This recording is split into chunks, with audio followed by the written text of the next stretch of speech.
Hello students, welcome. आज का जो हमारा लेक्चर है वो बेसिकली कोलोइडल सॉल्यूशन पर बेस्ड है। हमारे नीट एग्जाम के लिए प्रैक्टिकल केमिस्ट्री में जो है कोलोइड का पार्ट ऐड हुआ है। उसमें मेनली 3-4 टॉपिक ऐड हुए हैं। वो क्या-क्या हैं एक बार मैं आपको पहले बताता हूँ। हमें कोलोइड्स का बेसिक इंट्रोडक्शन आना चाहिए सबसे पहले तो। उसके साथ-साथ हमें पता होना चाहिए, एक तो हमारे पास हो गया कोलोइड्स का बेसिक इंट्रोडक्शन। उसके बाद फिजिकल स्टेट के बेसिस पर 3 तरह के जो कोलोइड हैं, सोल, जेल एंड इमल्शन, इनका एक बेसिक आइडिया। और प्रिपरेशन वाला पार्ट एंड प्यूरिफिकेशन वाला part, these are the parts which are added in the syllabus.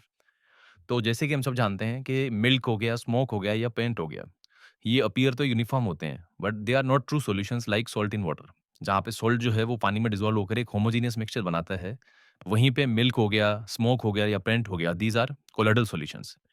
ये सस्पेंशन भी नहीं है कि भई आपके कुछ टाइम बाद ये सेटल हो जाएँ, जैसे कि सैंड जो है पानी में रहती है तो वो नीचे सेटल हो जाती है ओवर द टाइम। ये उन दोनों के बीच की स्टेट है, मतलब ट्रू सॉल्यूशन और सस्पेंशन के बीच का स्टेट कौन-सा है? कोलोइडल सॉल्यूशन है। और इस कोलोइडल सॉल्यूशन के अंदर सबसे पहली बात आती है कि जो इसका डिफरेंशिएशन ट्रू सॉल्यूशन और सस्पेंशन से किया गया है, वो पार्टिकल साइज़ पे किया गया है। तो ये पॉइंट आपको पता होना चाहिए कि पार्टिकल साइज़ के बेसिस पर अगर पार्टिकल्स जो सोल्यूट के 1 नैनोमीटर से कम साइज़ के होंगे, तो वो ट्रू सॉल्यूशन फॉर्म करेंगे। जैसे सॉल्ट का वाटर में या शुगर का वाटर में ट्रू सॉल्यूशन फॉर्म होता है। वहीं अगर पार्टिकल साइज 1 से 1000 नैनोमीटर के बीच में होगा, तो they will form colloidal solution. जैसे कि प्रोटीन पाउडर का पानी में मिक्सचर हो गया, या आपका मिल्क हो गया, या आपका गोल्ड का सोल हो गया, सिल्वर का सोल हो गया, सल्फर का सोल हो गया। ये गोल्ड, सिल्वर और सल्फर के सोल का नाम इसलिए ले रहा हूँ because these are added in the syllabus. And फिर आता है सस्पेंशन, जहाँ पे पार्टिकल साइज 1000 नैनोमीटर से बड़ा हो। तो हमारे पास जो रेंज है जो हमें याद होनी चाहिए वो है 1 से 1000 नैनोमीटर। इस रेंज में पार्टिकल कोलोइडल सॉल्यूशन बनाते हैं। इससे छोटी साइज हो तो ट्रू सॉल्यूशन और इससे बड़ा हो तो सस्पेंशन बनता है। अब बात आती है डेफिनेशन की। तो एक ऐसा हेटेरोजीनियस सिस्टम जहाँ पे एक सब्सटेंस दूसरे सब्सटेंस में डिस्पर्स होता है। जो सब्सटेंस डिस्पर्स होता है उसे कहते हैं डिस्पर्स्ड फेज, और जिसमें वो डिस्पर्स होता है that is called dispersion medium.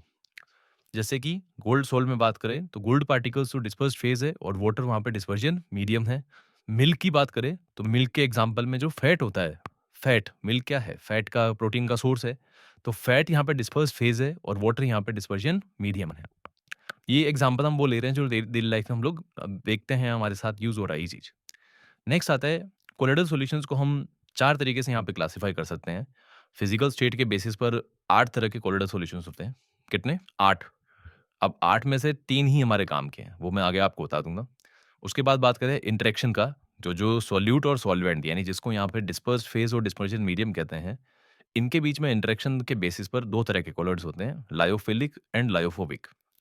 Particle का जो टाइप है कि किस तरह का पार्टिकल उसमें पाया जा रहा है, उसके बेसिस पे 3 तरह के कोलॉइड्स होते हैं, मल्टीमॉलिक्यूलर, मैक्रोमॉलिक्यूलर एंड एसोसिएटेड कोलॉइड्स। और चार्ज की बेसिस पे 2 तरह के होते हैं, positively charge colloid and negatively charge colloid. अब बात करते हैं एक-एक करके। तो जैसे पहले फिजिकल स्टेट की बात कर लेते हैं। यदि फिजिकल स्टेट में डिस्पर्स फेज सॉलिड हो और डिस्पर्जन मीडियम लिक्विड हो, तो इसको सोल कहते हैं। This is the most important part जो हमारे सिलेबस में है, सोल वाला। सोल के एग्जांपल में हमारे पास जैसे कि पेंट आ गया, सेल फ्लूइड आ गया, ये सब इसमें आता है। यदि आपका डिस्पर्स फेज लिक्विड हो और डिस्पर्शन मीडियम सॉलिड हो तो इसको जेल कहते हैं। अगेन ये भी थोड़ा सा रिलेवेंट है बट उतना नहीं जितना सोल है। अगर दोनों ही लिक्विड हो, डिस्पर्स फेज भी लिक्विड हो, डिस्पर्शन मीडियम भी, तो इस तरह के कोलोइडल सॉल्यूशन को इमल्शन कहा जाता है। इमल्शन के एग्जांपल में मिल्क आ गया, कोल्ड क्रीम आ गया, बटर आ गया, ये सब हमारे पास आ गया। कोड लीवर ऑयल आ गया, तो ये सारे इमल्शन के एग्जांपल्स हैं। अगर आपका गैस को लिक्विड में डिस्पर्स किया जाए तो फॉर्म बनता है, जैसे कि फ्रोथ हो गया, लेदर हो गया, सोप का लेदर हो गया, ये सब। अगर सॉलिड एक गैस में डिस्पर्स्ड हो या लिक्विड एक गैस में डिस्पर्स्ड हो, दोनों बता रहा हूँ, तो इनको एरोसोल कहते हैं। सॉलिड का एरोसोल जो बनता है वो आपका पॉल्यूशन का जो पार्ट है, जैसे कि स्मोक हो गया, डस्ट हो गया, वो है। और लिक्विड का गैस में एरोसोल बनता है, दैट इज़ क्लाउड हो गया, इंसेक्टिसाइड स्प्रे हो गया, ये सब इसमें आता है। तो फिजिकल स्टेट के आधार पे क्लासिफिकेशन में 8 तरह के थे, बट मेनली यहाँ पे मैंने 5 समझा रखे हैं। कुल मिला के 8 हैं। 9 इसलिए नहीं होते बच्चों, क्योंकि जब गैस और गैस को हम मिलाते हैं, तो गैस-गैस का मिक्सचर हमेशा होमोजीनियस होता है। और होमोजीनियस मिक्सचर ट्रू सॉल्यूशन में कंसिडर होता है, ना कि यहाँ पे। इसीलिए जब सॉल्यूशन के टाइप की बात करते हैं तो 9 होते हैं, बट कोलोइडल सॉल्यूशन के फिजिकल स्टेट के बेसिस पर हमारे पास 8 ही टाइप होते हैं। तो ये हो गया फिजिकल स्टेट के बेसिस पे क्लासिफिकेशन।